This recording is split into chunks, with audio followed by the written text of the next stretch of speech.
Have you ever sat in a quiet room after the divorce papers were signed and thought, God, what happens now? I have.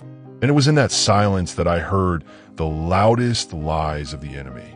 He didn't shout. He whispered right into the cracks of my disappointment, my guilt, my shame. You're no longer lovable. You ruined your calling. You'll be alone forever. You deserve this.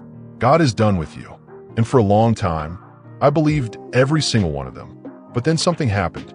Not all at once, but slowly, God began to speak louder. And what he spoke healed me. Today, I want to walk you through the 5 lies the enemy whispers after divorce, and the 5 truths from God that changed everything for me. Lie number 1, you're no longer lovable. This lie doesn't come with fangs.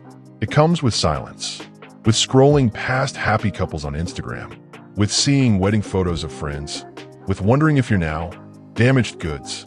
But the truth? Romans 8 verses 38 to 39. Nothing can separate us from the love of God. Not your broken vows, not your past mistakes, not your paperwork.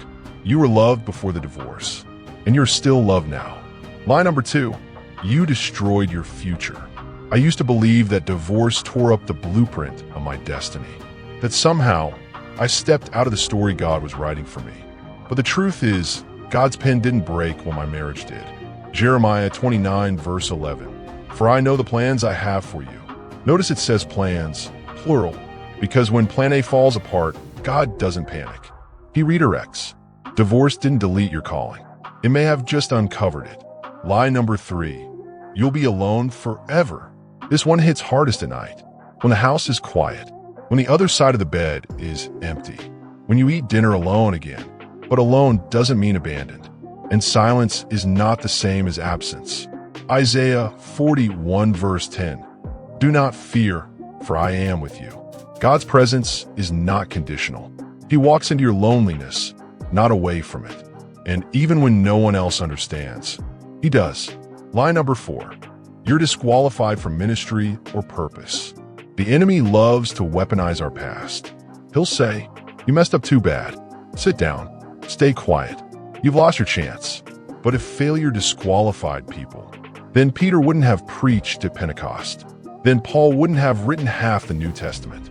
1 Corinthians 1 verse 27. God chose the weak things to shame the strong. God doesn't discard the broken. He rebuilds with them. Lie number 5.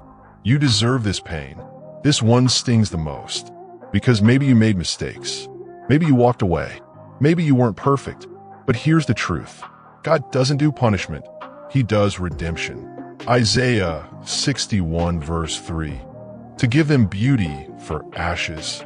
Yes, there were ashes, but God still promises beauty. Yes, it hurt, but healing is already on the way. I don't know your full story.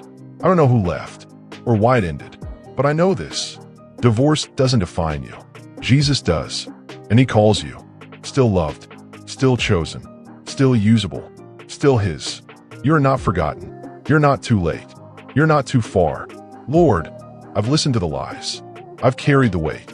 But today, I choose to believe your truth, that I'm still loved, still seen, still yours.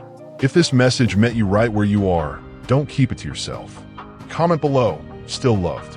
Share this video with someone who feels like God has given up on them. And if you need reminders of God's truth every week, subscribe to One Verse of the Day, where grace meets real life. One verse at a time.